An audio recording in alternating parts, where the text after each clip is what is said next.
So nice to meet you, Layla. Nice to meet you too. I know you came in through the crisis hour, which my experience, it means that things are really happening for you right now. Definitely. I read what you completed on the iPad in terms of all the answers that you gave and everything, so I know a little bit about what's going on with you, but would you mind telling me what brings you in today? I don't know. I'm just like so overwhelmed right now. I just don't know how I'm going to actually do what I have to do, and I don't even like see it as like a possibility now that I've like put it off so long. And I don't know where to start. I don't even know like what's stopping me from doing it in the first place. Yeah. So what is it that is due? Well, it's like my big end of semester project. So it's a comp project, and it just is all on me. I just hit a breaking point. I mean, last week I guess maybe I was not being honest with myself about how bad it had gotten, or I don't know, I just didn't know what else to do. I just didn't know what else to do today, and it was suggested that I come in, and one of my friends suggested it, and I just finally... Was it hard to come in? Yeah. Did you get to the door and thought about not coming in? Definitely. I'm not very, I don't know how to talk about it, or it just feels like a bunch of knots in my head, and so I didn't really know if it would help. Okay. And what shows up right now as you talk about this, like in your body? Is there tension anywhere? Like if you almost like do a little bit of a scan, starting from your top? I guess I just feel it like all right here. Right here? Yeah. Okay. And is it tension? Yeah, it's just like gripping. Okay. Okay. And I'm just so tired. I just haven't slept in days, so I just feel so your really... vulnerabilities I just are really feel, high. Yeah, like my skin feels sensitive. Okay. So that's kind of neat that even though you had this tightness in your chest and it was really scary, you brought it with you, and here you are. Thank you. So that's part of the work we're going to be doing, so you're already a little bit ahead of the game in terms of what you did today. So that's good to think about, right? Okay. We have a little bit of a head start in the fact that you're here and you brought your anxiety with you and you're able to talk about it. That's a little bit of progress right there. Okay, what I want to do is, because I read your paperwork and my understanding is that things have been kind of accumulating, and right now it's 3 weeks out of the end of the semester and you're at a tight spot. So I want to talk to you about a concept that I personally have found extremely useful in my life. And it's actually something that the treatment that we do, the ACT, has borrowed from the Buddhists. It's a concept that has been around for a long, long time. And I find it very useful, particularly when I'm in a tight spot, sort of like where you are right now. So are you okay with my launching into that? Okay. It may seem like I'm going away from your situation, but I'm hoping that as we go along, this will make sense to you. So hang in there, okay? Okay. So I'm going to start out with this inner circle, and what I'm going to write here is pain, because pain is inevitable in life.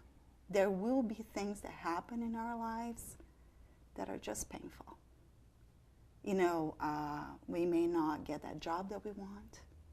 We may sort of get hurt in an accident. We may get divorced. I don't know if you know anybody who's been divorced. Yeah. What are some of the other pains that you've experienced in your life?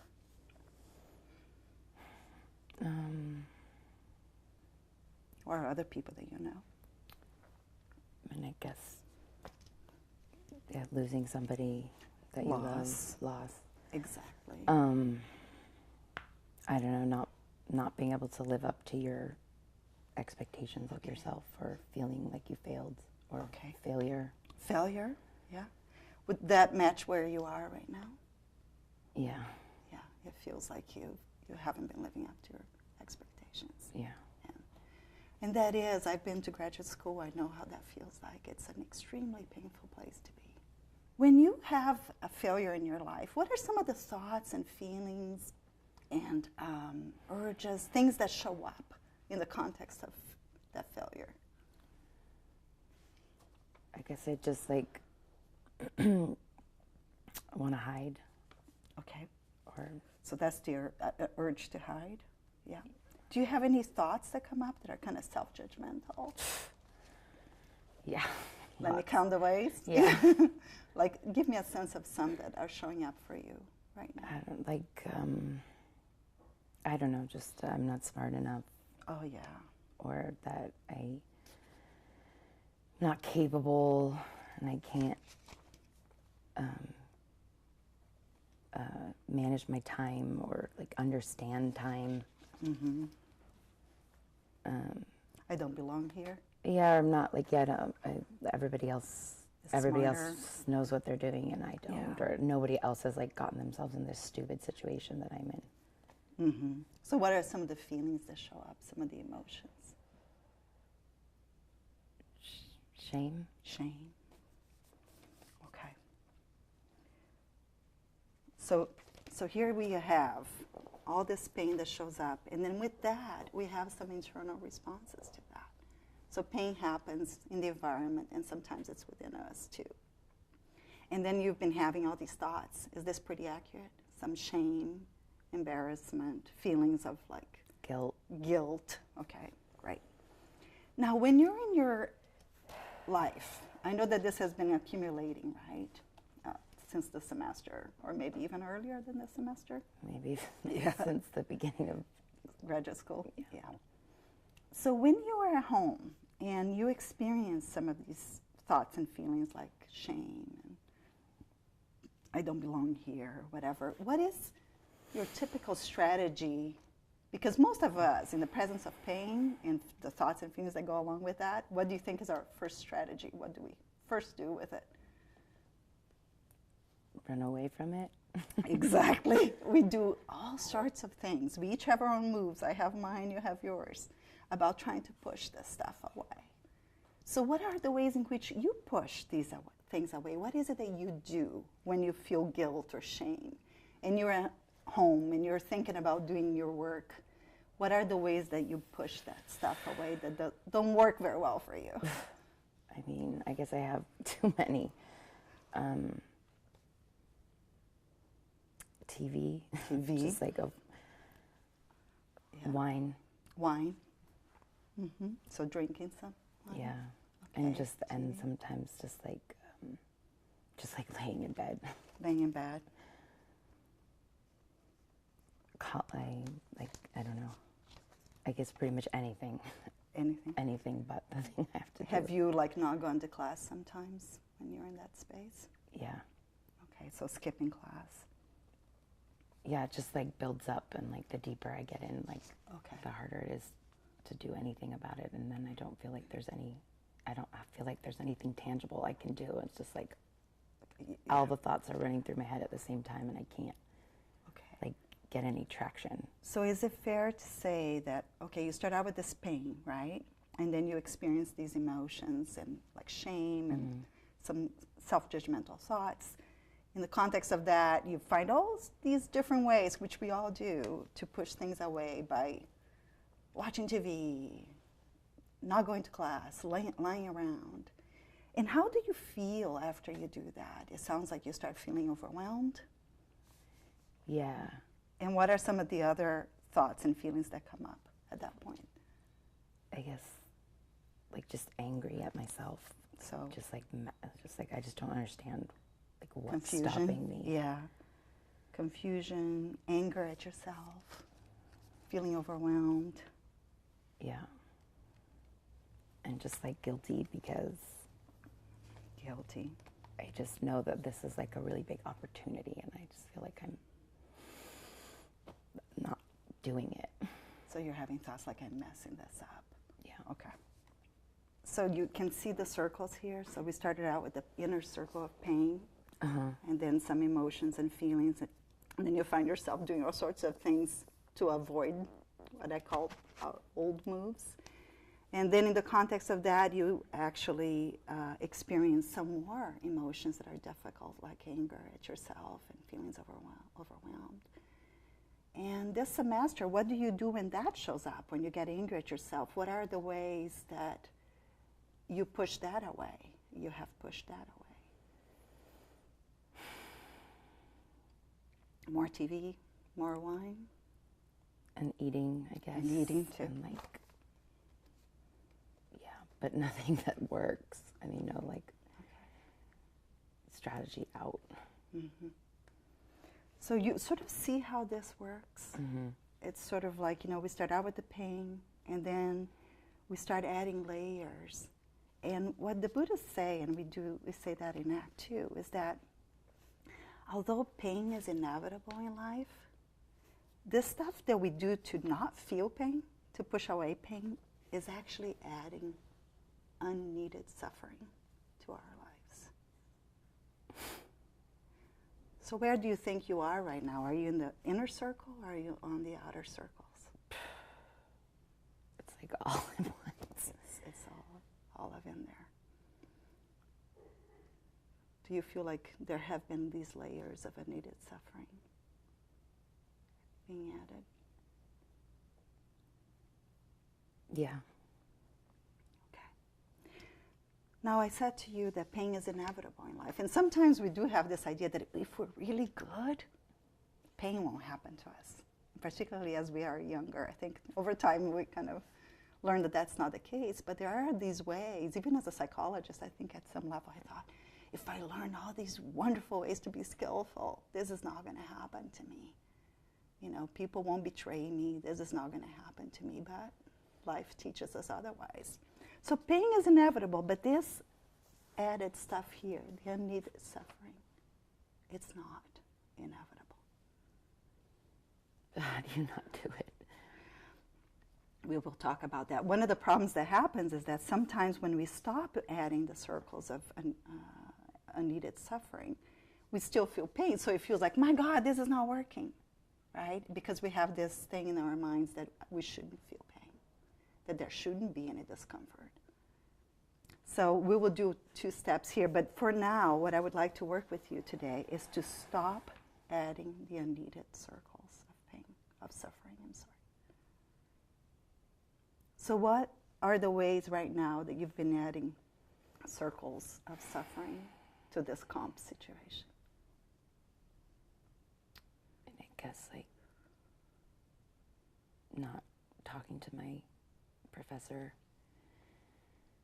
and then, like, the more I don't talk to her, the more I feel like all the shame and the guilt. Yeah. And then just do all of the other things, and like everything but the thing, because now it's been so long I don't even believe that I can do the thing that I have to do. Does that make sense? It does.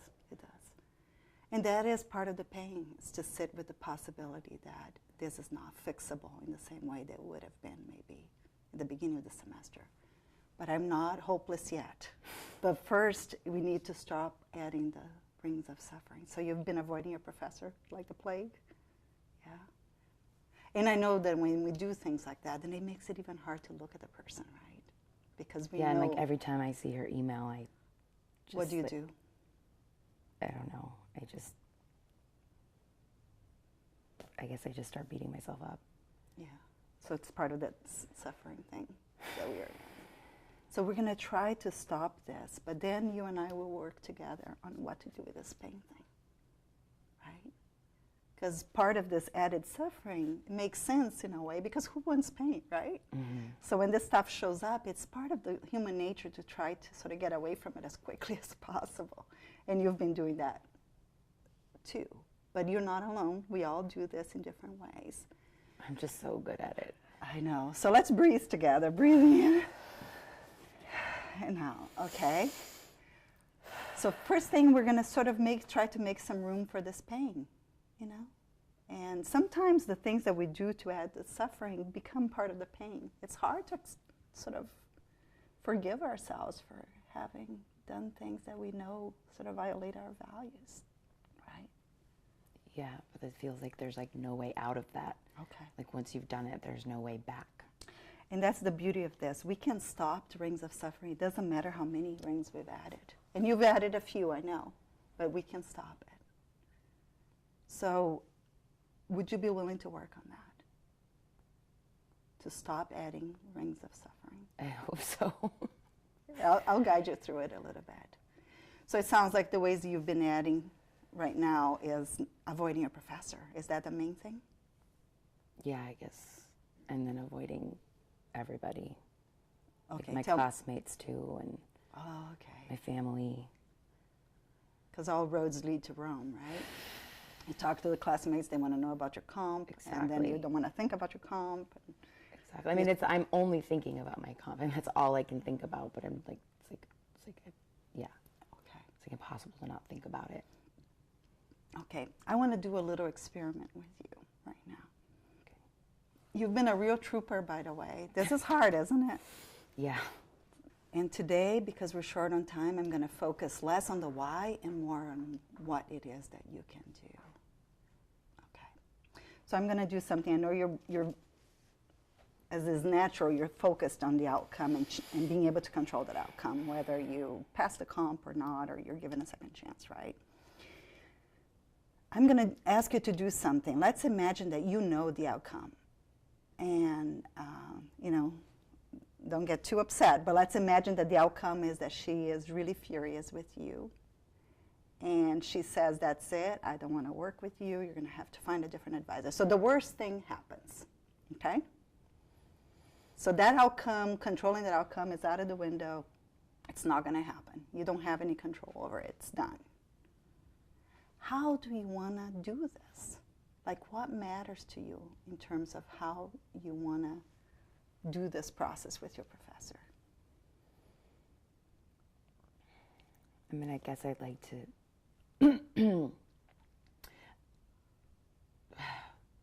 I don't know, like regain a little bit of integrity in the situation. So you value behaving with integrity? Yeah. Okay. So that can be kind of like almost your compass. This is the direction that matters to you. So if you were to live according to that value right now, what would you do? What would be some actions that would be about acting with your feet in the direction of integrity? I guess I need to tell the truth.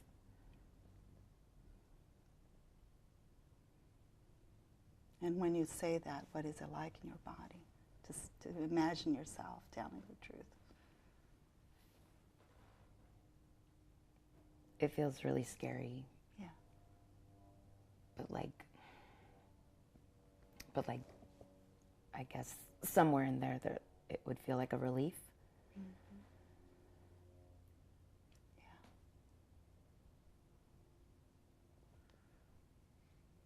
So that's why I'm saying that making room for pain might be worthwhile trying. Not because we like pain, nobody likes pain, but because doing all this stuff to get away from pain has been really costly to you.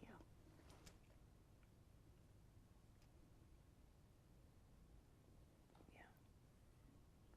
So I want to work with you on that. So talking to your professor sounds like the first step. Breathing in and out. So, okay, so now we've been talking about adding the rings of suffering. And then you said, but this feels pretty bad, right? That what's inside you and the thoughts and feelings and so forth. So I want to do a little experiment because part of the work, and I know you're going to do the web-based program, and that we call it mindfulness. But it's this idea about being able to observe what's going on outside but inside too, and also being able to label it and see it for what it is. And I'll explain as we go through that. So I want to do a little experiment with you, okay? I know you've been avoiding contacting your advisor for the longest time. What do you feel when I ask you to maybe pull up your computer and write an email to your advisor to set up a meeting? Okay, tell me about that. I just feel heavy. Heaviness.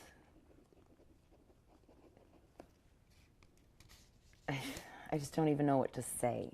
I don't even know, like I feel like I need to have an excuse, but I don't have an excuse. Okay. So you're having the thought, like, I don't know what to say. Yeah. So I'm writing that.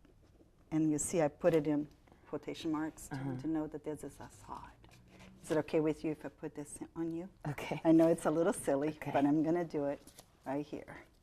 And actually, I'm going to do it this way so that you can read it. Okay. I don't even know what to say. I also did the, I don't know how to spell it, but I think that's it. Looks right to so me. that's one thing. And also, you mentioned in terms of bodily sensations, heaviness. So where the heaviness shows up? Like my shoulders. Your shoulders? Okay. Okay. So yeah, can you put it somewhere?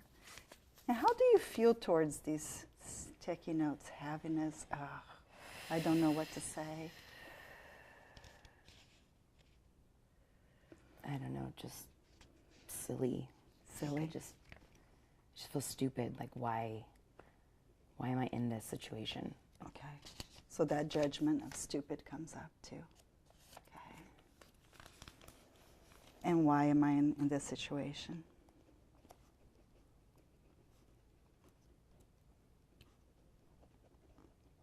Are there other judgments that go with this? Why am I in this situation?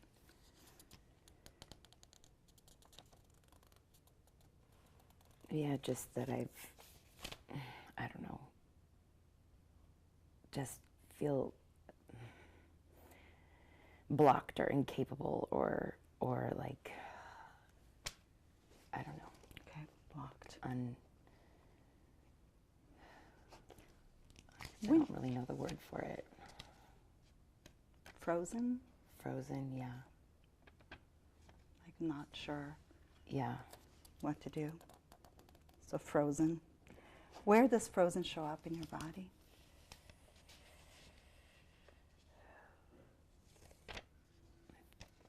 Throat, chest, Throat. like right here. Okay.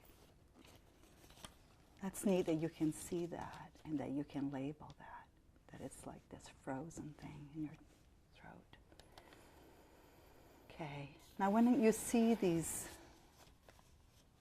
things, you know, that judgment of stupid, feeling frozen, blocked, what's your first reaction to it? I don't like it. Exactly. There's part of you that wants to just kind of Yeah. kick it all away. Yeah. I know I have people who go sort of like this. Yeah. Well, I guess it just like, yeah, just makes me realize like that all these things are true for me or feel true for me. They feel true for you.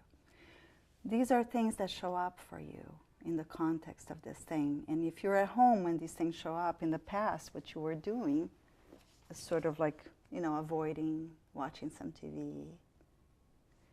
So that's one way to get rid of all this. You can just avoid it, right? But do they go away permanently? No. So the old move is to try to push this away. So what we're going to work on next session and beyond is to try to find a way to bring these things along with you.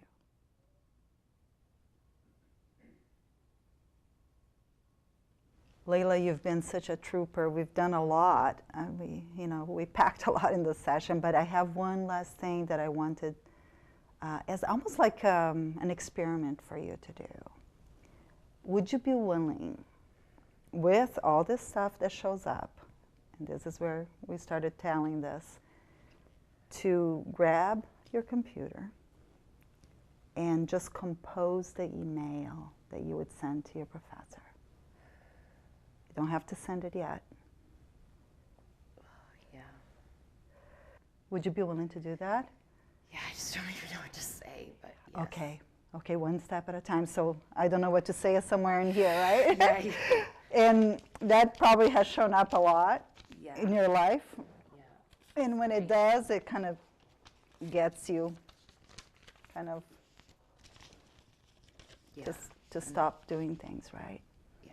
So we're going to try to find a way where we can do both. We can have these things that show up, and you can act in ways towards integrity, the way you've been talking about.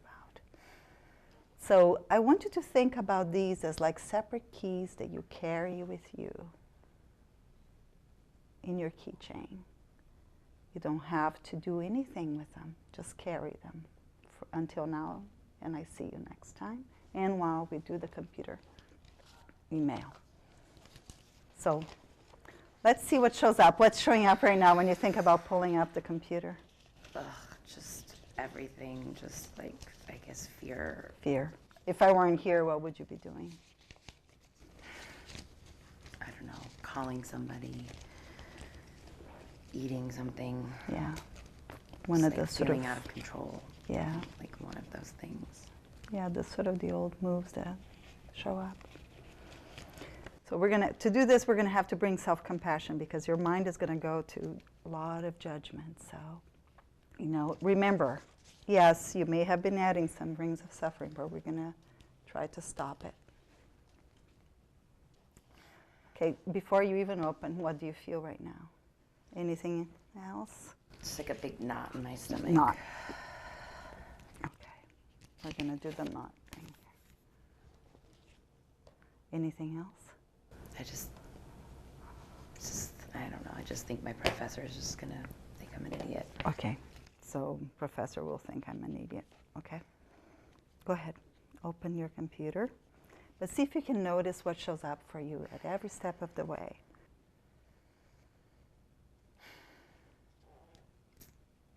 I don't even know where to start. Okay, you had the stuff coming in today, and you walked in there, and you stayed, and you're here. Think about how many of these you've had in these 30 minutes that we've been together. So, what helps is the value. So what is the value for you? The integrity? Yeah. Okay. Sometimes I like actually going all the way out, and I say things like, I've really let you down. Do you know what I mean? So that people kind of know just how horrible you feel. That's one option, but it's up to you. So go ahead and type the first sentence.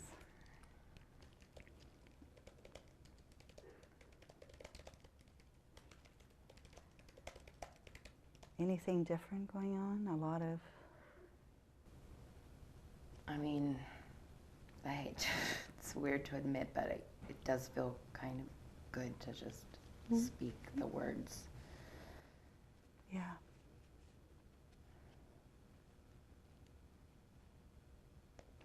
So, because of time, we're going to stop here. But do you feel like you can continue composing this email at home with all, you're going to take these with you. You're going to carry them like your keys.